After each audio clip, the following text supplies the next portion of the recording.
Welcome to the Eutaw Street Banter Podcast. Welcome to the Eutaw Street Banter. This is episode 1, season 1. Everything's number 1 on this one because this is our first time. First time doing this podcast, so pretty excited for it. We've kind of been waiting to do this, trying to get all of our equipment in and everything to talk about the Orioles. And I'm excited to introduce my co-host, Elijah. Yep, here I am. And Hello, Elijah, everybody. You're in like Pennsylvania or something, right? Yeah, Selinsgrove, Pennsylvania. Selinsgrove, Pennsylvania. Right in the middle of nowhere. Wow, yeah, it is. It's in the middle of nowhere, all right, and it's always cold, so that's good. It is very cold. That's good, yeah. Well, hopefully by the time it gets warm, the Orioles will have some movement going on their roster, and their front office will do a little bit of something. The biggest thing that I've noticed throughout probably since, the end of the season was that it seems like the front office is just kind of hoping that everybody that they have in return keeps doing what they were doing last year. So we'll see how that goes. You talk about, I think the worst thing that's happening right now is everybody is talking about the same thing with the Orioles, and it's pretty much that they're not spending any money. Yeah, and it's not helping when you have Mike Elias coming out and saying that we don't have the resources to go out and sign people, and we're more well-suited to trade for people. But if we're more well-suited to trade for people, why aren't we going and getting these guys? Right. The problem I have is, this is the most talked about thing when you talk about the Orioles, but I'm going to say it anyway, is the Orioles are right now 29th in payroll, and that's out of 30. And obviously, your Moneyball A's are in last. And you can look at both sides of the spectrum, and we're really far from both. So right now, the Yankees are first. This is 2024 we got now, so you don't judge the Dodgers yet. But the Yankees are 287 million. Okay, all right, well, now let's go to just the O's here. The O's are actually, it's more fun to talk this way. The A's are 44 million. So you got A's 44, Yankees 287. So you say, God, the Orioles have to be close to one of them. No, the Orioles are 70 million. We're put in the same category as the Pirates, and Marlins, and Athletics. Yeah. Now, if you want to argue with me here, the Rays are at 26, and they were a good team last year, but they're also brilliant. But the front office is brilliant, which, you could say the Orioles office. I would definitely say we have a great front office, but the thing that it seems to be is the difference between the Rays and the Orioles is you look at guys that have come up in the Rays system just recently, or that they've developed. You have guys like Tyler Glasnow, who they got from the Pirates a while ago. You have Blake Snell, 2-time Cy Young winner, and you even have young guys right now like Shane Baz. They're just really, really good young pitchers, and we have some of them. But the current front office that the Orioles hasn't proven that they can develop pitchers. Yeah, I agree. The biggest thing, pretty key part of the game. Absolutely. Yeah, you're right. The biggest thing is between when people judge the Orioles and the Rays draft pitching and they bring up pitching, where the Orioles are doing the same thing, in my opinion, that Elias did with the Astros, which is brilliant. They draft hitting, they draft athletes. I guess hitting. I don't like saying hitting because hitting makes me think of big fat guys that can hit home runs. That's not what we have. We have athletes. You got Prince Fielder over there. Yeah, right. So you got. The Orioles are just stacked with like middle infield looking people. And it's one of those things where you got to be one or the other. The difference was with the Astros, they drafted hitting and they bought pitching. Yeah, they traded for pitching. They got Garrett Cole, got Justin Verlander. They had the one difference between them, and I know it's going to take us a while to get into this game a little bit more, but they also had like international signings with Framber Valdez and Christian Javier. Right. But I don't think that's not Elias's fault. That's more of Dan Duquette's fault. That was Dan Duquette's. Yeah, because I think they're like a year in on the whole Dominican Republic place, and that's where they got Basello. Is that how you say his name? Yeah, Basayo. Yeah, Basayo. That's where I think he was one of the. There's a one before him that they signed, but I mean that's where he's coming from. And I mean, if you look at the international signing for this year, that we did, I was really impressed, really encouraged, because before that we didn't even have a stinking field. I mean, no, I know we had nothing over there. Everybody has a field, So anyway, that place, if you get a chance, I would definitely look up the Baltimore Orioles facility in the DR. I mean, it's beautiful. But yeah, I mean, I'm just a little nervous because I really am trying to stay positive as a non-optimistic Orioles fan, just because I've been an Orioles fan my whole life, so I see how this goes. But I will say, I think we are. I hate to say this, but I feel better about this team than I did about the 2014, 2016. The only reason I say that is we're not a strike them out home run hitting team. We're not a strikeout home run. Ways. Yeah. So you don't either hit a home run or strike out. This is more of a strikeout doubles, so I am encouraged by that. And I really like this is so cliche, but I really like the personalities on the team. Like they just seem so cool. I listened to Gunnar Henderson's Rookie of the Year speech. Yeah. I mean, gotta listen to him talk. Great guy. I mean, yeah, absolutely. I mean, that's what the whole clubhouse is. That I think that goes into, I don't know if Michael Elias does it on purpose. I'm sure it goes into everything that he does with his draft picks, but everyone that he's been getting and everyone that he signs, like even like a James McCann, they are all great guys in the clubhouse, and they there's this culture that they're starting to build that's definitely crucial. It's like I watched the that documentary that I mean a lot of the Orioles are pretty famous and then you were even famous in that video.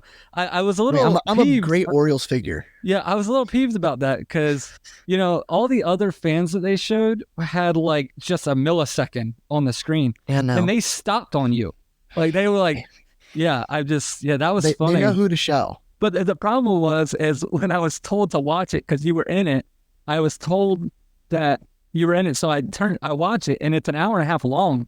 So, and you're at like the last, you're at I'm like, I had to watch this whole thing just to. Well, it's from Clinchmas. Clinch, right. Yeah. And that's the game I was supposed to go to that game. To go to. Yeah. And I said, you know what, I need to work. And then they beat the Rays and clinched the playoffs, right? Red Sox. Red Sox. Oh, you're right. I'm sorry. Yeah. The Red Sox. But anyway, so that was pretty cool. Okay, so moving on. So we can always talk about how the Orioles aren't doing anything, but we could have said that for the past 15 years. Want to talk about really quick. We signed a free agent. I think maybe a week and a half ago now. Ronald Guzman. You have a little bit more information on him, I think. The biggest thing I know about him is I was confused as you were because I thought that he was a third and first baseman, or really just corner infield. But apparently he was signed last year as a two-way player. Is that right? Yeah. So he obviously, if you know a little bit about the late 2010 baseball, he was really good with the Rangers for a few years. The really bad Rangers teams, but I mean, he had some pretty good power in 2018 and 2019. Then towards the COVID year, he started not getting as much playing time, and eventually went to the Yankees. Played, I think, 3 games or something like that. But then last year he signed with the Giants as a two-way player, and I don't think he made it up past like low A as a two-way player, but I guess he's trying to reform himself and get back into the league any way he can, and he's doing that by being a pitcher. So you're saying there's a chance? Yeah, I guess that's what he's hoping, but I don't know exactly what the Orioles see. I haven't seen too much about him, but I think he's got about like a 94 to 95 mile an hour fastball, which isn't bad, but I don't know what his stuff's like, and you do need better stuff if you're going to throw meatballs for your fastball. So we'll see what we do with him and where he starts on. I have a feeling he's probably going to start like low A Delmarva, maybe. Right. Maybe even not even that much and go to the Pacific League. I mean, this just sounds like something that would work in Elias. So like, yeah, I know it was going to work the whole time. Yeah, it's He'll be our closer this year. Right. We'll treat Kimball. I mean, yeah. It's just funny because I was watching, I was watching the Orioles documentary, and I was like, it's crazy to me to think about how many people weren't even thought of at the beginning, like this time last year. Because you think about it, and I feel like Cano's been there forever, and you forget that at this time last year he was terrible, and this time last year, because of course we traded for him. He was in the Jorge Lopez trade. Yeah, right. He was the player to be named later. Yeah. Oh, really? I didn't know that. Yeah, that's crazy. Later, he came over. I think he maybe had like 2 appearances in the big league end of 2022. Had like an 11 ERA, and then they found something with his mix. Right, and I think it was the finish, the Superman pose. You know what I mean? That's legit. You just got to have the confidence. Yeah. But I mean, between him and then, like, we liked Felix, but I mean, I don't know. You couldn't have said that you thought that Felix was going to be, what he is now. Oh no, absolutely not. And so that was amazing. And then I was one of the ones that but snarled at the first baseman. O'Hearn? The Ryan O'Hearn. And I was just like, what the crap? And then do you realize, I know you do, but what's crazy is he was our cleanup hitter. Yeah, like some guy that the Royals did not want it. He was on the Royals. He was on the Royals, and we bought him away from them. And, and he's our cleanup hitter on a playoff roster. He did great. I mean, he wasn't so great against lefties, but that's why him and Mountcastle worked really well as a pair together. But I agree.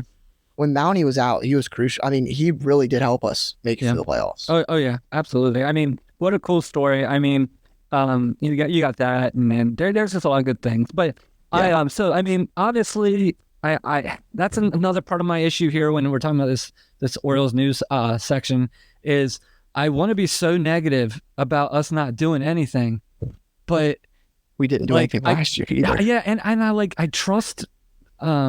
I trust our front office more than I ever have. Oh yeah. And then I just keep telling myself that that they're smarter than our owner is. Because every time I get nervous, I think our owner is the worst ever. And which obviously is not the worst ever, but he's not near the greatest ever either. But but you know what? I will say this. One thing I will always say is it is his money at the end of the day that he's spending. So I can talk all I want to talk, but he could also go, hey, well, you could come do this. You know what I mean? No. But that's MLB The Show, I will. MLB Show, I'm dirty. You know what I mean? I'll make a heck of a roster. Yeah. No. But yeah, so what were you going to say?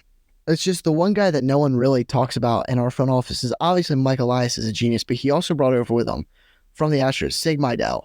Yeah. Now, I don't know how familiar you are with him, but I think he's much more crucial to this team than people let on. And and even we just promoted Eve Rosenbaum to, I think it was assistant to the vice president or something like that. And I think she's going to serve pretty good in that role this year now. Oh yeah. Yeah. I mean, I think the dude's a genius. I mean, look what he's done already.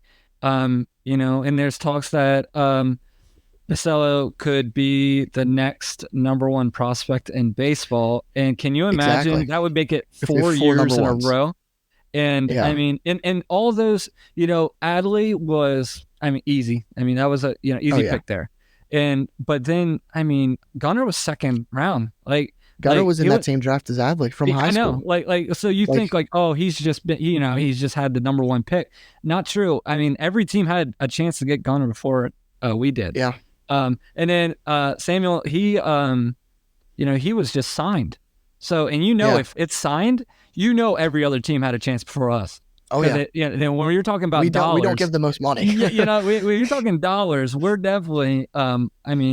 So it's just like his scouting department must just be, just stacked with Greek gods or something. I mean, I think it's the scouting department that's definitely big, but I think it's just also our development's that much better than almost everywhere else around because, yet again, obviously, specifically like Adley and Jackson Holiday, everyone knew they were really good. Adley was the clear number one overall pick when he was drafted, and it wasn't a question whether he was going to be good. But someone like Gunnar and Basayo, who we signed when he was 16, that just shows that our development could take someone and really find what they're good at and help them build that up. Yeah, I agree. Yeah, absolutely. Moving on real quick. So let's go. This is the fun part. This is where we pretend that we're the general managers. Yeah. Let's say we're trying to trade for somebody. So I have like 3 options here. You got Dylan Cease. That's the most obvious option. Yeah. Which I'm gonna be honest. Okay. Dylan Cease on the Orioles is really good. But Dylan Cease, number one, not number one in baseball, but number one on your rotation in baseball. Yeah. You might argue me here. I think if we sign Dylan Cease, he's not our number one starter by the All-Star break. I think he's number 2.5. And I think that's because, I think we have some starters that can overtake him. That's why. I genuinely don't think if we signed him right now, he'd be the number one right now. Really? And that's not to say he's not a good pitcher. He's a great pitcher. He had a bad year. And I'm sure, we've taken guys, that's even with our development, even though we don't draft guys, we've taken guys like Kyle Bradish, who wasn't really even a top 100 prospect or anything, turned him into what you got 4th or 5th Cy Young in votes. Yeah. And I think we could get him back to his regular self, but I don't know if I think G-Rod is going to take over as the number one pitcher. I agree too. I love Bradish a lot, but I think Bradish, I don't see him getting better from last year. No, he could probably stay the same. Yeah, but he might be able to plateau for a few more years. But I think Grayson Rodriguez, what we saw in the second half last year after he came back, I think that's just the beginning. Right. I agree. I look at, you did a really good job. You kind of have an outline of your predicted rotation. I'm looking at it right now. You got Kyle as first, Grayson second, Means third, Kramer fourth. And Kyle, in my mind, can go from 1 to 3, like in the real, in the season, not opening day, but in the season. Grayson, I think, can only go up. I think he's a 1. Oh, yeah. I think John Means that's a toggle. So John Means is scary because he can go to rotation number 7, which isn't a rotation number, and he could go all the way to 2. So I really think though with John Means, you're gonna get. I think if he gets himself completely healthy, he's gonna be pretty good. But I think he's gonna give you about 5 to 6 innings every start, and he's gonna give up about 3 or 4 runs every start. Yeah. And he's gonna strike out about 5 or 6 guys. He's gonna keep probably the walks down, but he's not gonna go out there and throw 8 innings no hit. That's not gonna happen. He's there just to eat innings, and he's gonna do a quality job at it. I agree. The other guy I do like, I actually like him more than Cease, only because I think we give up less for him, and it's equal or if not a 0.01% less of WAR, is Jesus Luzardo. I do like Jesus Luzardo. I think we give up less. I think we would give up 1 prospect, and I don't think it would be like your big guys. I think it would be, in my mind, like a Kobe Mayo, Dylan Beavers type of player. I don't think he's worth a Colton Cowser or Joey Cheese. And I just look at some of these teams and anyway, we'll get to that in a minute. But and then my other guy is anybody on the Mariners rotation. Sorry, you go ahead. I was just going to say, before today, you haven't really seen any talks about Cease, and now you got the Mariners talking about Cease. And what kind of made me mad, because I was like, "Tag on, that means we're not going to get." But then if the Mariners gave up a bat for Cease, right? Then that would mean the Mariners would be able to give up a pitcher for Cease, for any other team. So give the Mariners Cease, right? And I'm good with that.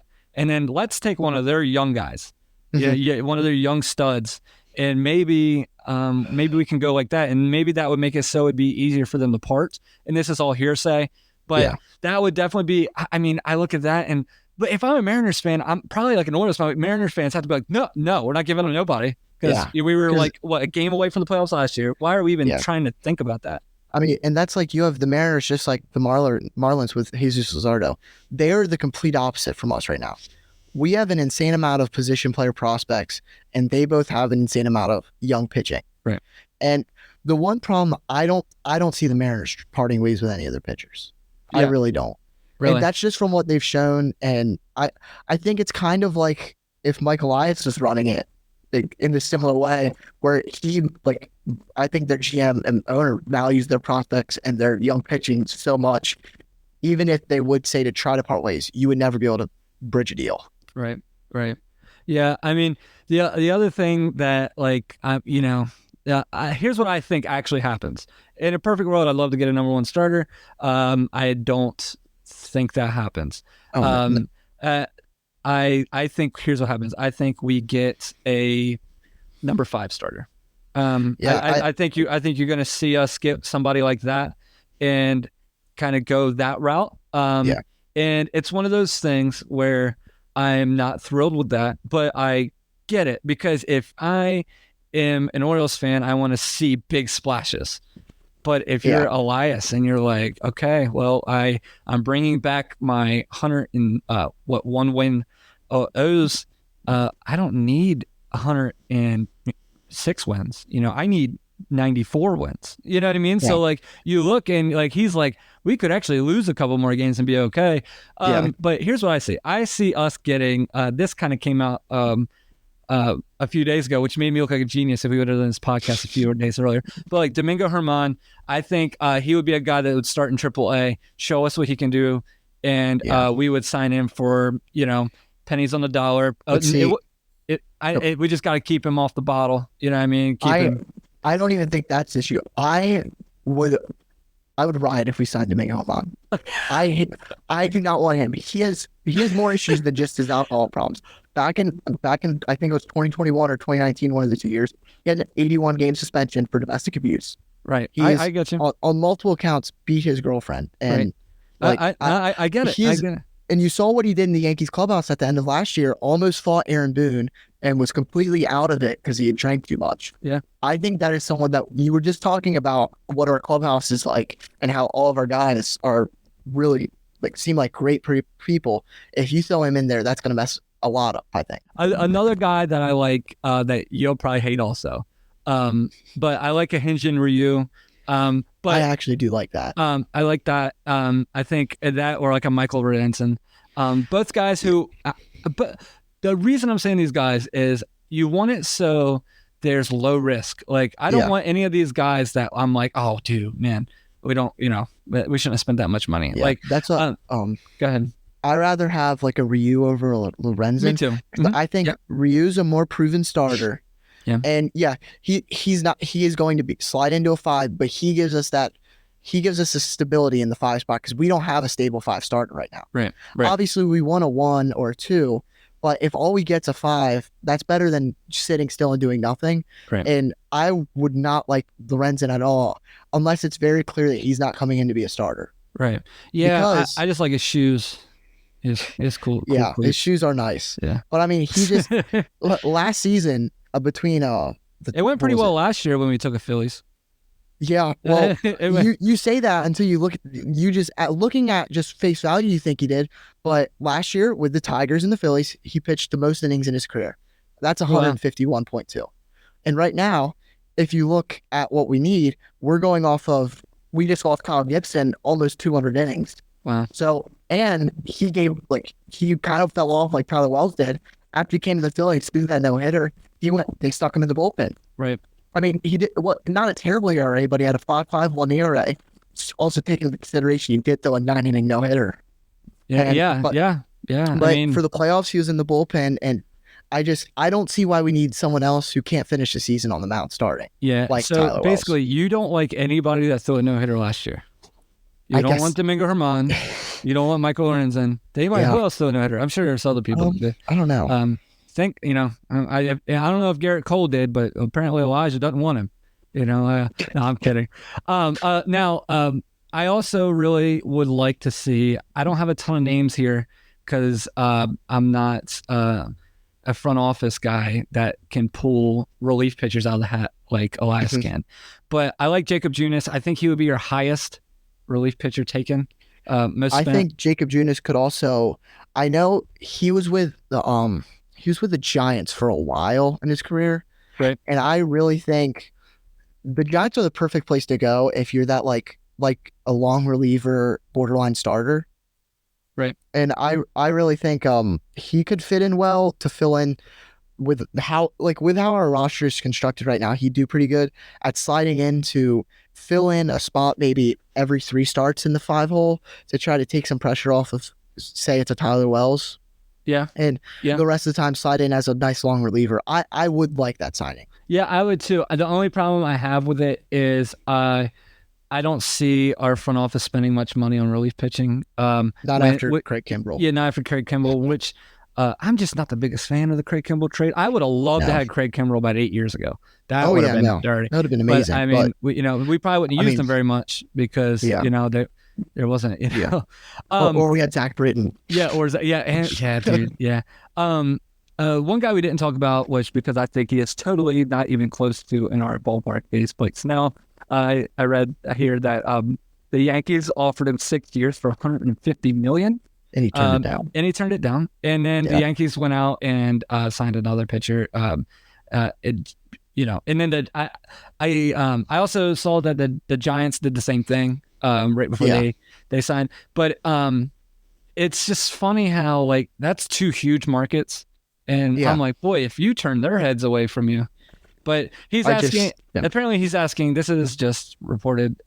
He's asking 9 years, $270. So I know that's not even close to what the 270 is not the part that I think takes the Orioles out of it. I think the 9 years. Because I don't see the Orioles like they don't really sign that kind of crazy stuff except for the Chris Davis. No, the longest one I would see getting signed would be like a 2-year, 3-year maybe deal. Yeah. I wish somebody would call and be like, hey, if you want to come to the American League East and get paid next year, not by us, but by somebody else, or do the Nelson Cruz thing. You know what I mean? Yeah. But the problem is Nelson Cruz is coming off steroid suspension, and he actually had something to prove. Which I don't know if you're Snell, you're not getting better from last year. No, Snell knows. That's why he's asking for so much. He knows this is his last chance to make big money. Yeah, look, if I'm Snell, I'm going to be asking for that much money too. I mean, absolutely. You're coming off your second Cy Young award in both the American League and National League. Had an amazing year. Right. I mean, you're not a pitcher who throws a lot of innings. You walk a lot of guys, and I don't know. I don't know if I'd want him even if we could afford him. Like, obviously he's a great pitcher, but he's just. If we were going to spend our money that much, I'd rather get someone like a Jordan Montgomery. Yeah, I agree. I like Jordan Montgomery. Obviously that would be another one that another one to get. Yeah, Jordan Montgomery and Brandon Woodruff. Brandon Woodruff. That wouldn't be bad. I mean, I like him. I mean, we'll see. Anyway, so that was kind of where I'm sitting there. Blake Snell to me is off the table. Jordan Montgomery, it's a little closer to the table, but you don't know what he's chasing. If I was Brandon Woodruff, as much as I want him, I'd be calling my Rangers and be like, hey, you know it worked. You know what I mean? Like, I don't know. And then here's a guy that you're probably going to just hate the whole time, but a guy that I love as a person. And he'd fit our locker room great. He's a veteran leader, and we don't need him in the ninth. And that's Liam Hendricks. So what do you got there? Go ahead and bring him down. Go ahead, I would love comeback Liam player of the Hendricks. year. What Elijah? I'm just kidding. I would love Liam Hendricks. I mean, I know you know this, but he's a normal resident on my fantasy baseball team. Yes, I love the guy. I mean, I think it's going to take him a little bit to come back from obviously having cancer, but I think he's still going to be good. I don't see him being a closer anymore. No. And obviously we don't really need a closer, but I just feel like yet again, after the Kimbrell move, I don't see us getting any more relievers. Yeah, I know. I would just love to have a closer by committee. I mean, I if would he love did that, I would love it. Yeah. Yeah, because I don't trust Kimbrell as our ninth inning guy. It was one of those things where I would love to have in the back end, I would love to have Wells, I would love to have Kimbrell, Cannell, and one other guy, and you kind of figure out what. I will say, Hyde does good. Hyde does good moving pitches around. So, as much as it annoys me when I'm at the game and I'm like, another guy. No. But yeah, so that's kind of where I'm at there. One guy that I feel like is a free agent pickup that we is Dylan Tate. I feel like we didn't use him at all. We didn't have him at all last year because obviously he got hurt. Yeah. And I'm really excited about having him. And it's just it's funny when you look up on Fangraphs on his every projection he has. Well, let me tell you this. His ERA in 2022 was 3.05. That's clearly the lowest. Okay, so they're saying that's going to be a career year. But his highest ERA as a major leaguer is 2021, and it was a 4.39. Right? Yeah. They're saying it's going to be a 4.71 right now. So they're saying that it's going to be the worst year of his career. And I just don't believe that. And the reason I don't believe that is I don't think he gets as many innings as he used to. Oh, no. Because the bullpen's way deeper. I think he gets more of those seventh innings. Yeah. You know, I also don't see him starting in the major leagues this year. No, I agree.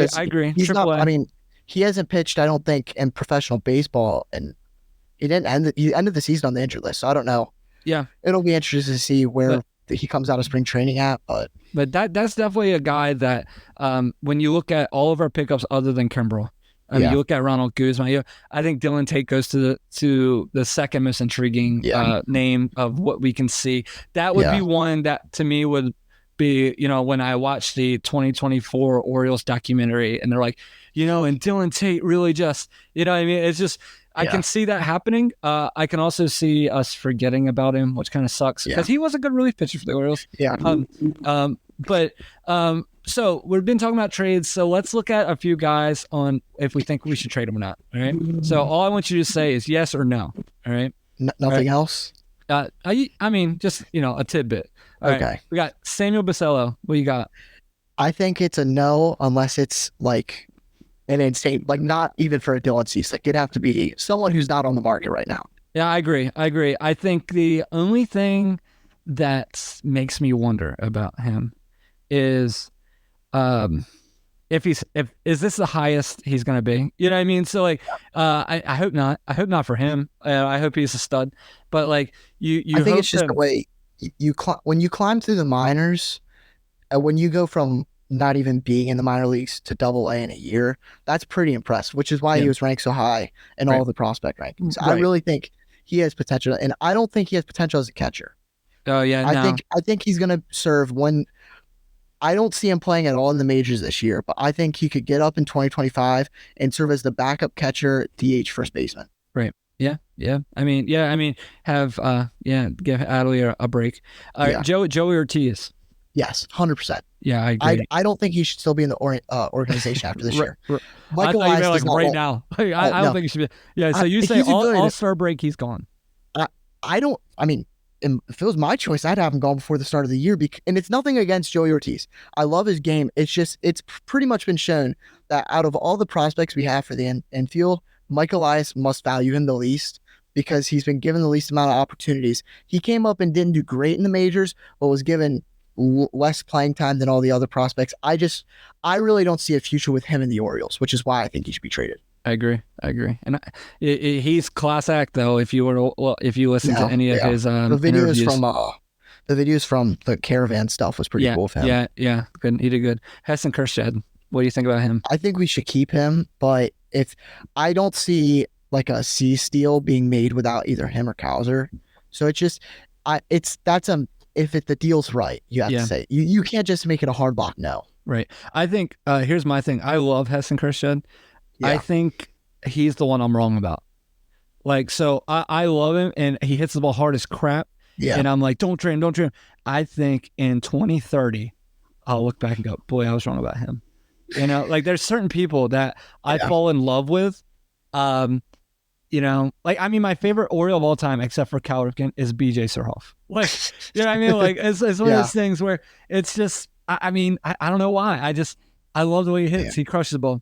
All right, Kobe Mayo. It's kind of the same as Kjerstad. I think if you want someone like a Luzardo or Cease, you're going to have to work Mayo into the deal just because of how I think he's valued higher that by GMs than he is by like even the rankings and stuff, Right. because he has such raw power and potential. But I'd love to keep him on the team, but at the same time, there is just such a roadblock with infielders. All right, so I got 3 guys here. I want you to tell me who you would trade in, like who you would trade first, all right, and who you wouldn't trade out of these 3. You got DL Hall, Colton Cowser, Dylan Beavers. Colton Cowser would be my first trade. I don't know. I know everyone thinks he's going to bounce back, but what I saw when he was up in the majors last year, he just did not impress me at all. And he's kind of in the same boat as a Kerstad, where I think one of the outfielders are going to have to be traded. Yeah. And to get someone like Assis.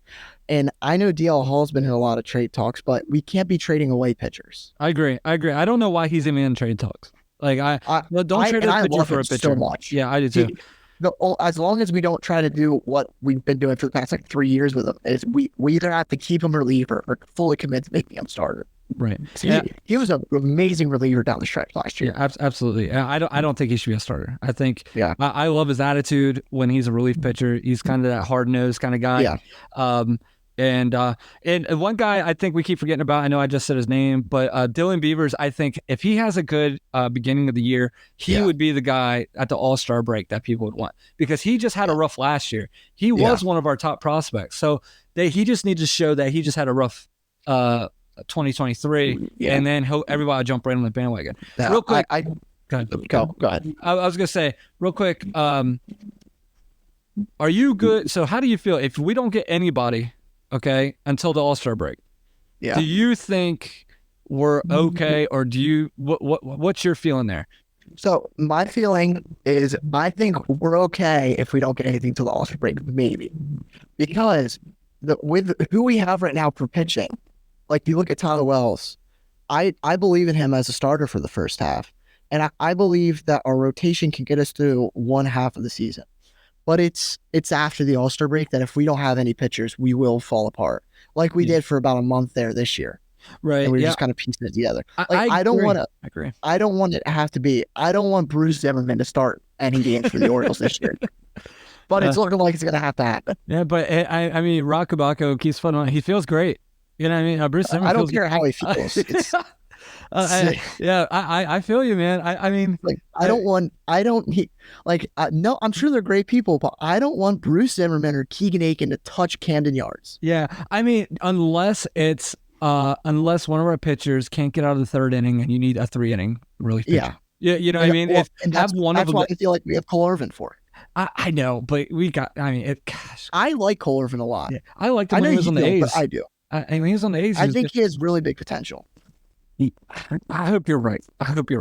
I mean, I marked this down because I'm intrigued by it. But before we move on, one guy I want you to think about is Shane Bieber.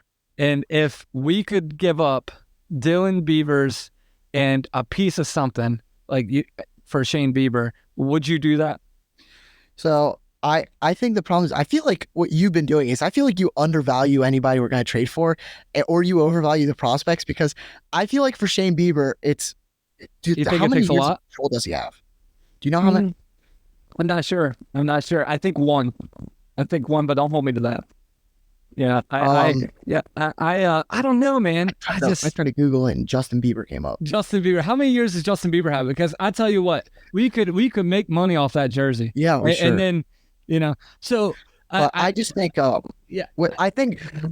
feel like I can't speak because I am very biased. I love Shane Bieber so much. Yeah, I know. I really I would love to have him on the team. I think he would be a perfect 3 guy, 3 or 4. I know. He's going to get you a lot of innings. I mean, that's what he's shown. He's going to get you innings, just like a Dylan Cease. He doesn't have the upside as Dylan Cease, but I think you kind of, at this point in his career, you know what you're going to get with him.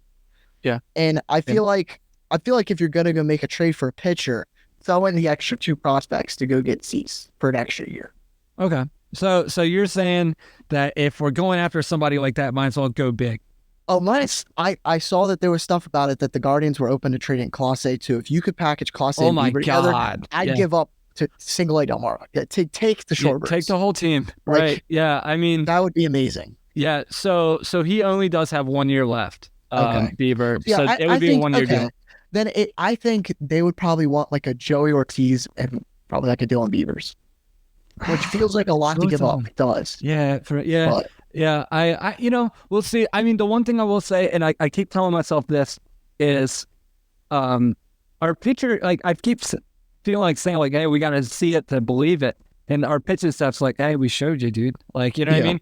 And so I think I'm okay if I'm not okay. I'm not okay. I'm going to talk myself into saying I'm okay.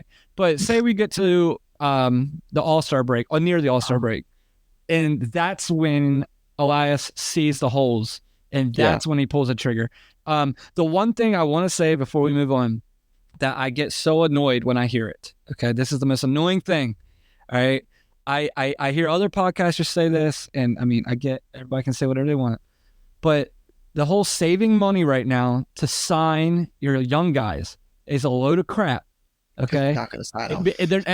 It's like, have you been an Orioles fan? Like, it's not how it works here. Well, like, there's two problems with that. One problem is we're not going to spend enough money.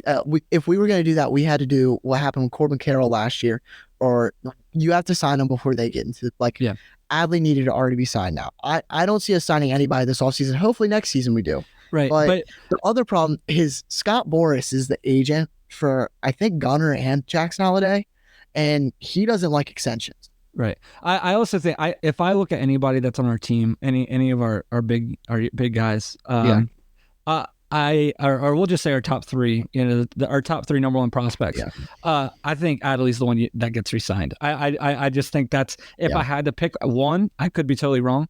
But that just seems to be, it's harder to get catchers than it is shortstops. Yeah. I think also at this point, and it's crazy to think that, but I also think if they were to get signed right now, I think Adley would be cheaper than Gunnar. Yeah, I agree. I think Adley, obviously, I would say has MVP potential. But if you had to tell me if I thought Gunnar or Adley would win the MVP next year, I would say Gunnar over Adley. Oh, yeah, I 100% agree. But yeah, so real quick, what's your current, like, let's say Elijah's current outlook on the Baltimore Orioles? So for the 2024 outlook, I'm just going off of this as no trades, and this is assuming that the three people we have up for arbitration, everything goes well with them, with Webb, O'Hearn, and Hayes. Right. But I have our rotation is going to look like at the front, you got Kyle Bradish, Grayson Rodriguez, then John Means, Dean Kramer, Tyler Wells. Right. And I don't love that back half. I think I already said what I think about John Means, and I think he's going to be fine. And then you got Dean Kramer, who I think this is a make or break year for him. I thought that last year, but obviously I think this is this year. I think he has to really show it. And I think when he's at his best, 7 innings, 2 runs, a lot of strikeouts. But he just, I mean, you saw what happened against the Rangers in the playoffs. That was hard to watch. Yeah, my thing is every time I see Dean Kramer, I think, like, I wish the Orioles could pull off a trade like that. Like, we gave up Manny Machado, and we got Dean Kramer and Yusniel Diaz. Yeah, Diaz, and I'm just like, can we please do that? Like what two prospects? One's gonna be okay, and the other one's a top one that's gonna be nothing. Like I think that's the problem Elias is having. Is he's like, which one is it? Which one do I give up? That, you know what I mean? Because the Dodgers did a heck of a great job. He doesn't want it to be the trade where we trade Dylan Bundy to the Angels and get Kyle Bradish. Right. He doesn't want to be on the other end. He doesn't want to be the Angels in that situation.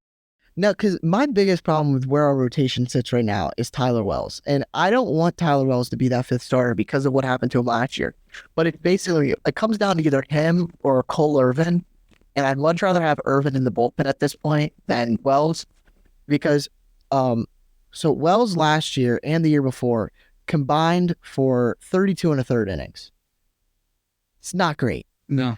But in the first half, before the All-Star break in both of those seasons, he had a sub 3.5 ERA. And like, especially last year, I fully believe he should have been in the All-Star game last year. And he did amazing. It just fell off immediately afterwards. Right. Got tired. His body is not able to keep up with a full season of play, and he's falling apart during that second half. And so I think if you get a Jacob Junis, that would really help with this problem. But at this point, the only way I see it not happening is maybe you do every 3rd start, Irvin starts, and you just let Walt rest. I don't know. That number 5 spot's what's going to haunt my dreams for a while. Yeah, right. But and then I have for our bullpen, I feel like our bullpens, like 5 of them is, I can tell you they're going to be on the team. You're going to have Craig Kimbrell as your starter. You're going to have Yenye Cano as your other like crucial inning setup guy. Stanel Perez did amazing at the end of last year.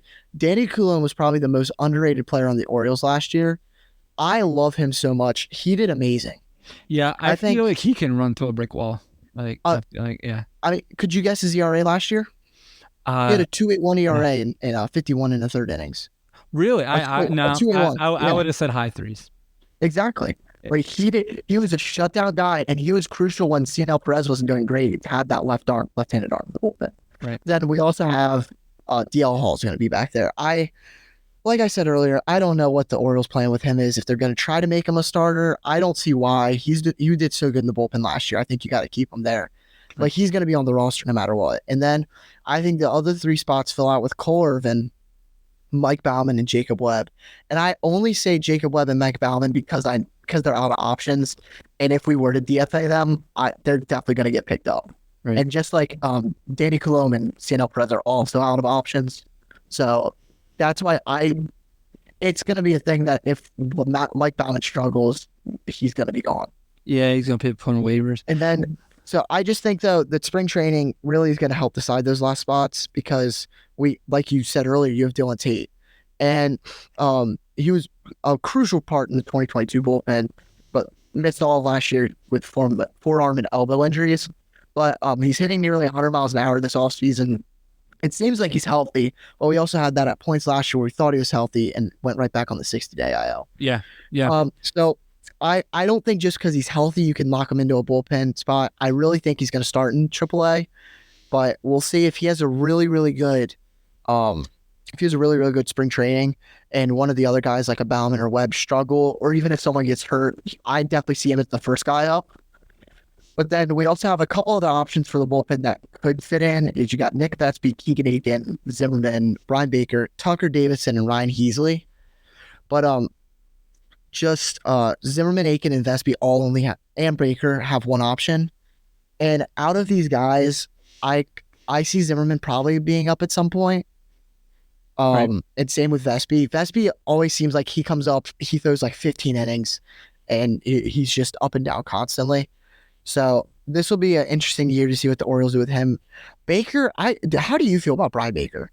I think he's the best guy I've ever seen on the Orioles get mic'd up. I thought he was hilarious. He was playing rock, paper, scissors and teaching English to Fuji. That was hilarious. But my for real feeling on him is I think he's the same as Mike Baumann and Jacob Webb and Cole Irvin. He has the edge a little bit because of left-handed and also the fact that he can be a starter if needed. Right. Yeah. Just like I think he'd be more on the same level as a Bruce Zimmerman if he was right-handed. But Baker's one of those people I don't feel amazing when he comes in. Yeah. But most of the time he's not coming in. Well, last year he did. I mean, last year he came in on a couple games where more than a couple where, I feel like every Orioles game I've ever watched last year was by one run. Like, I mean, there was none. Yeah. I mean, that was pretty much 90% of them. Yeah. I think my biggest thing with Baker, though, is I know you said you like him. It's just he really needs to get it. His changeup was his best pitch, and he's just really lost the control for it. So he has to throw his four-seam more, and he really struggles with that. So I just think if he gets that pitch down, he is crucial. Like in 2022, he was really good. Yeah, I mean, I'm not huge on him. I see what you're saying about what you're thinking the bullpen's going to look like, and it is hard it is a tough conversation. It's hard to think about it when you take into account what a GM has to do with options and all of that stuff. Mm-hmm. And that's why I think really Tater Zimmerman's probably the next guy up if I had to guess. Obviously, I'm not going to be 100% saying that I know that for a fact, but I think Tate would be the next guy up for a bullpen spot, and Zimmerman would go up if like a starter got hurt because that's what he has experience with in the majors too.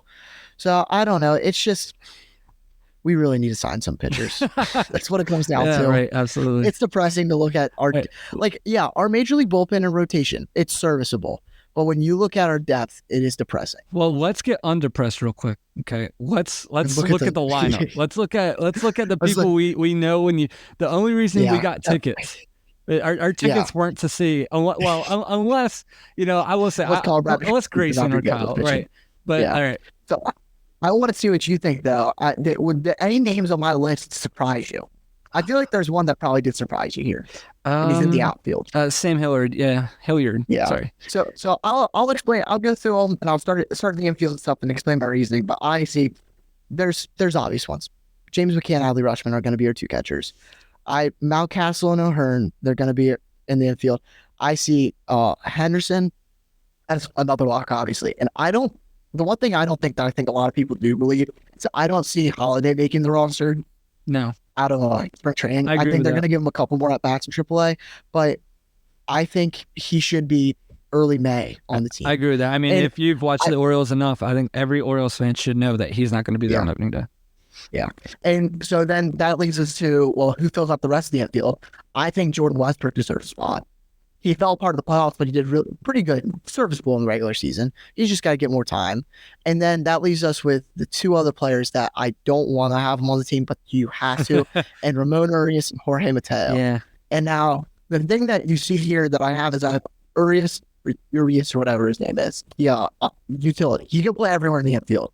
I see him as the guy that's going to be dropped when Holiday comes up. That's crazy, right? Because, my man won a gold glove. He won a gold glove. I don't think he deserved the gold glove, but he won the gold glove. But it's just his bat's falling apart, and he keeps hitting. His launch velocity is like in the negatives right now, and he is too slow to beat out choppers and stuff. So he just his BABIP is really bad too, and it's just I don't see any stuff for him unless he turns stuff around. But I really doubt that. And then I have Mateo still on the team. He is also out of options, so that's why if we did DFA him, he'd have to DFA and everything. But I see him as staying around because he's going to fill in as a second base, shortstop, third baseman, and I think he's going to play a lot more outfield this year. Yeah. I think he's a great bench guy. He's a good bench guy. He's better. He's above average against lefties. He's fast. He plays normally good defense, and if he can play the outfield, it's good to have a guy that can play all but first base and catcher all the time. Yeah. Right. Like, that'd be great. And then heading into the outfield, you're obvious. You're going to have Austin Hayes, Cedric Mullins, and Anthony Santon there. Got to be on the team. And I believe Heston Kjerstad should be on the roster too. But I'm big on him. And then I have Sam Hilliard on there for one as the last guy. And I don't expect him to play a lot, but he's going to kind of fill in for the fact that we really don't have a true center fielder outside of Cedric Mullins. Yeah. Because Heston Kjerstad's probably going to play more DH and first base than the outfield. And you don't want Austin Hayes really in the center field too much. So between, when Cedric, if he gets hurt again like he did last year, you need someone like a Sam Hilliard or a Jorge Mateo to try to fill in that spot. But obviously, I think that could change easily if Colton Cowser has a really good spring. He's taking Hilliard's spot because I think he can play center field. I just don't think it's good enough at the moment. His bat's up to the level where Elias would want it to put him on the roster to take that spot. Yeah, no, I think that's the reason why we signed Sam Hilliard. Yeah. But, and then the one thing that I don't think you like him a lot, but it's going to be interesting to see what happens with Ryan McKenna. Yeah. Because it's starting to look like he's not going to be on the roster by opening day. Man, I just feel like, I cannot, I don't know why my mind's going blank right now, but what's the dude? Oh my gosh. He's an infielder for the Orioles back in 2014, 2016. He's a batting Ryan coach. Flaherty. He is Ryan Flaherty. That's who he is. Buck Shoulder, and Ryan Flaherty is the same as Brandon Hyde and Ryan McKenna. And I'm just and I have no issues with this. Has nothing to do with him dropping the ball in Fenway. I promise. I like that. Literally, people drop balls all the time. I sort of felt bad for him. I mean, I know everybody's going to just say he's a big leaguer. People make mistake, but I just look at him. I'm like, he's not great at anything. He's better than me at everything. Don't get me wrong. Yeah. But I look at our lineup. I just Yeah, and it kind of sucks because he's sort of like he was that mainstay until this has come. You know what I mean? So you kind of feel bad. Like I kind of feel bad that I'm like saying this because he's like, hey, you needed me the past 3 years, and he's not wrong. You know what I mean? He's done decent. Like obviously this year was his worst in the recent past, but there's really no spot for him unless you're not going to play Sam Hilliard. And they're the same person. Yeah. But I think Hilliard's defense is going to set him apart a little bit more. And I don't know. Hilliard was with the Braves, so you might see. I mean, he was getting playing time in center field with the Braves, who has. I mean, their outfield's pretty stacked. You got Harris and Acuna and Ozuna. I mean, he was still getting playing time there, so that shows you something. Right. And the thing that really makes it suck is McKenna's out of options, so he's gonna have to be DFA'd to get him off the 26-man roster. And he's probably one that would get picked up. I don't see why you wouldn't pick him up because like I listed here, I have the Rockies and Nationals. Looked at their roster, they have a decent amount of outfielders on the 40-man, but not an insane amount. And he's someone that can come into a young team like that. He's got decent major league experience. He's still serviceable. He just doesn't have room on the team. And I do have one team that I think would be an underdog for him to go to that I would really hate it. Who's that? I think Ryan McKenna would fit really good on the Yankees. Oh, yeah. That really sucks, but I think they need like a defensive guy like that. I really don't want him to go there, but I could see it happening. And then I just have a couple more names down here. I mean, it's just Joey Ortiz and Kyle Stowers. They're both on the 40-man roster. They're the only other like prospects that are on it. But I think I already said with Joey Ortiz, it kind of seems like he's stuck. He's just AAA. Yeah. He's a AAA guy now. And if he goes to another team, like I would love for him to be traded to the Marlins or something like that, because the Marlins have no middle infielders. Yeah. That would work perfect. And then the other guy is Kyle Stowers. I really liked. He had a bad start last year because he started the year on the major league team, but he got a couple injuries, battled it. But I mean, I don't see a spot for him on the team either. I agree. Well, hopefully the next time we meet up, we'll have more fun things to talk about rather than just the same old. You know what I mean? It's like maybe next time we'll be like, oh my gosh, that's crazy. I'm so glad that happened, and and that we were wrong. And but like I said, I still don't think even if when we meet next time that. I still don't think if there's no huge transactions, I still don't think we're not a playoff team, right? I still think we are. It's one thing. I still think we have a good shot to win the division. I'm praying that we didn't have career years from a quarter of our team. You know what I mean? Because that would be somebody else's argument is that there was a career year. So I'm hoping there's more left in the tank, mainly on our pitching side. I think there's a lot more left in the tank on anybody that puts their cleats in the dirt, The only person for pitching, hitting that I see not keeping up with what they did last year is Rhino. Yes, I agree with you. And that's what, luckily though, we have like a curse that they could fill. Like that's one that wouldn't change too much about it. I agree. And I think we're not asking him to do what he did last year. We just need him to platoon with now. Platoon. Hit righties. Yep, that's absolutely. all it is. So just keep your expectations real. You know what I mean? Yeah. So, all right. Well, next time, I guess we'll get together again. We'll see how everything keeps, coming around. Any more new news or anything. All right. Well, we'll see everybody next time. And thank you for joining our podcast. Thank you.